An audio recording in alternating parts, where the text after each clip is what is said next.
the Mandela Effect. Now, I saw this video where this, was it a guy or a girl? I think it was a woman. And she said that they went back in time, and the people at CERN, and they tried to change something. And I think most people know, our most scientists know, that you can't go back in time and try and change anything, because it creates a new timeline.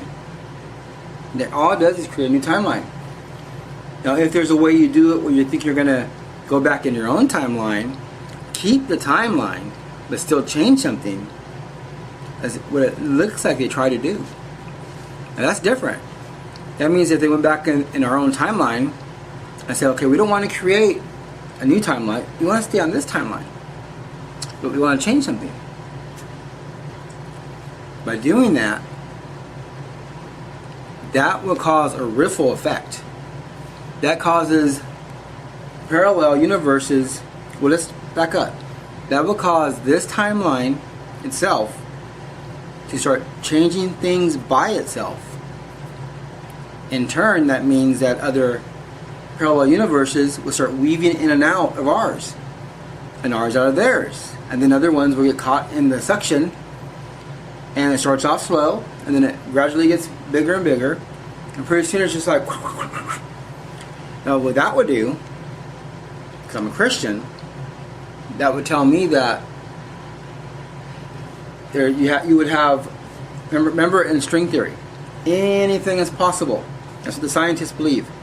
Anything you could think of. There's places where Hitler won the war, because parallel universes go on forever and ever and ever and ever and ever and ever. So that would tell me that there's a really, really, really good place, like a paradise, and there's a really, really, really, really bad place, because anything's possible. That tells me that if everything started weaving in and out of each other, the extremes, the good place, all the way on this end of the spectrum, and the bad place on this end, would be the only two things that would survive it until they got pulled together, like a rubber band stretching. See? It's like, you know what I'm saying? I hope you know what I'm saying. Hot water, cold water. It's like good and bad, life and death, light and darkness. So it's like everything will start weaving. You have good universes, bad universes, semi-bad, semi-good. Eventually, everything in the middle it'll keep weaving together, pulling and tugging, where the extremes start moving in closer and closer, until eventually there's nothing left but the bad and the good. It's where they both meet. Boom. I hope you understand what I'm saying. It would actually not destroy anything. It wouldn't destroy it.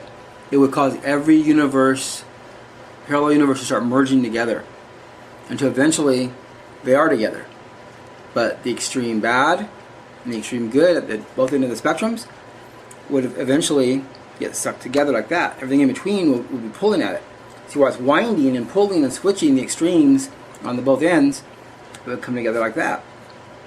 And what would happen is you would have, in my opinion, as a Christian, it kind of makes sense, you would have hell and heaven. You would have the reality is almost like they created the problem. They put a 666 on their thing, thinking they were going to hurt us. In turn, the coffin they built for us was actually meant for them. See what I'm saying? So they made a coffin for us, and when it's all over, they're going to end up in the coffin. You know, there's no saying. There's a story where she laughed. I hate that guy. I hope that carriage of horses runs down the street and runs them over and kills them. And the next day, she got ran over by a carriage of horses. It's the way life works. The evil get away with stuff because they're under demonic energy protection. But eventually that demonic energy protection gets opened up, and it's time to pay the piper. You can't escape it. There's no exits in this world. There's no shortcut. And you can't get over by doing people over. You can't get ahead by hurting people. It doesn't work that way.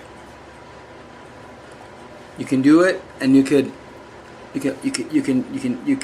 appear like you're getting away with something, but eventually it catches you.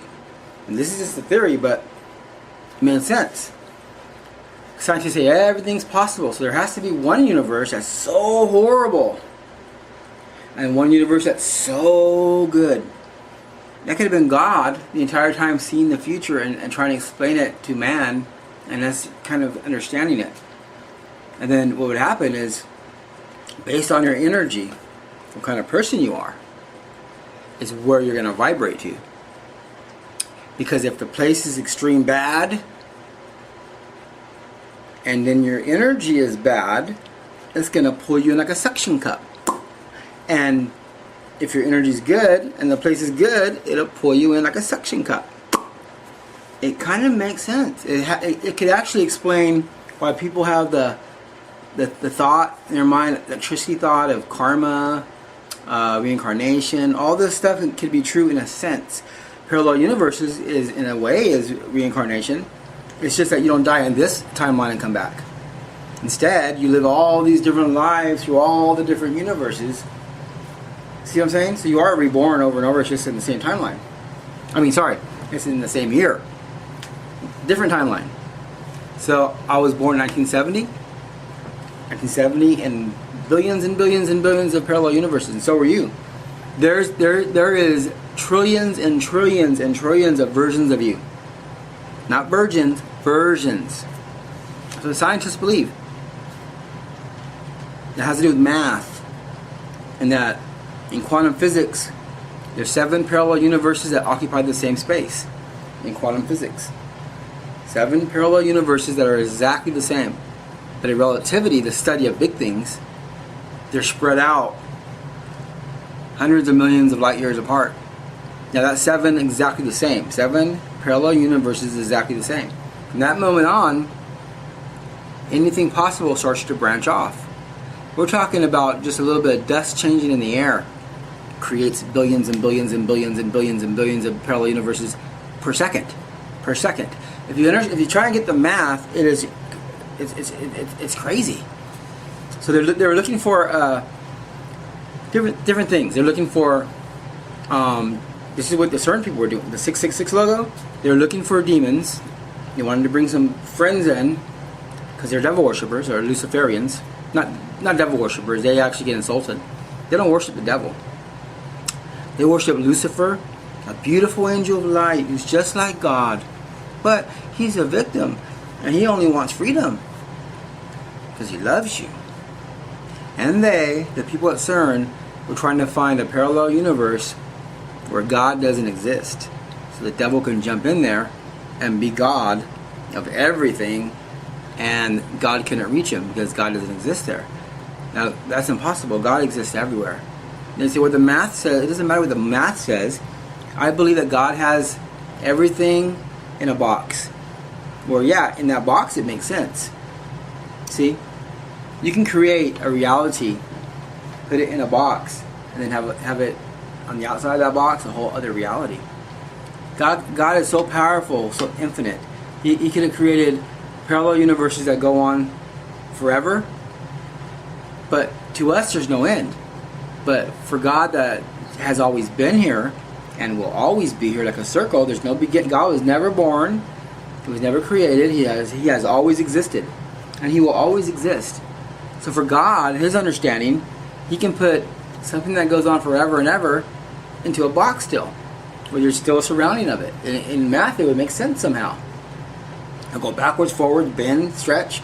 He's God. He can do anything. He's everywhere at all times. He's everywhere at all times, looking at every angle of everything. He's on the tip of his phone, looking at every angle.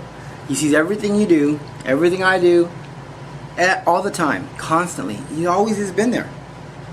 You can't hide nothing from God. And you know what? It's a good thing, because look how small we are. And I don't want to be bigger. I'm very happy how I am. I don't want to be bigger and then bigger and then, because when is it enough? I would like some happiness, some paradise, of course. I think we all want that. See, man's nature was to love God first, and then love your neighbors, the animals, the nature, and then yourself. But because man disobeyed God in the very beginning, we listened to Lucifer. We gave Lucifer the dominion over us, and this earth became his empire. That's why when Jesus Christ came here, God in the flesh, the devil was able to tempt him with kingdoms of the world. And well, it's just a theory, but it makes sense. So what she's saying is they went back in time and they probably tried to change one thing, and if you're a scientist, you can't do that. It creates a new timeline. But if you try to manipulate it where you stay on the same timeline, you could probably do that. But what happens is that it causes a riffle where things will start changing by themselves, and it starts opening doors and closing doors, and they all start winding together. And the extreme in anything wouldn't be a place with all dinosaurs and a place with no dinosaurs. The extreme is good and evil, because when it comes down to it, this is really a battle between God and the devil, good and evil. So the extremes will be good and evil. Everything in between there's some universes good, some are evil, some are a little eviler, some are a little gooder, a little better, and then start crisscrossing, pulling, and then two extremes at both ends. And that's just a theory. I know Christ is going to come over Mount Olives. The glory is going to turn the earth on fire. That could be due to the parallel shift of the extremes meeting up. One will end with destruction and fire, and the other side is paradise and beauty. Theory, but hey, thanks for watching. Have a nice day. God bless.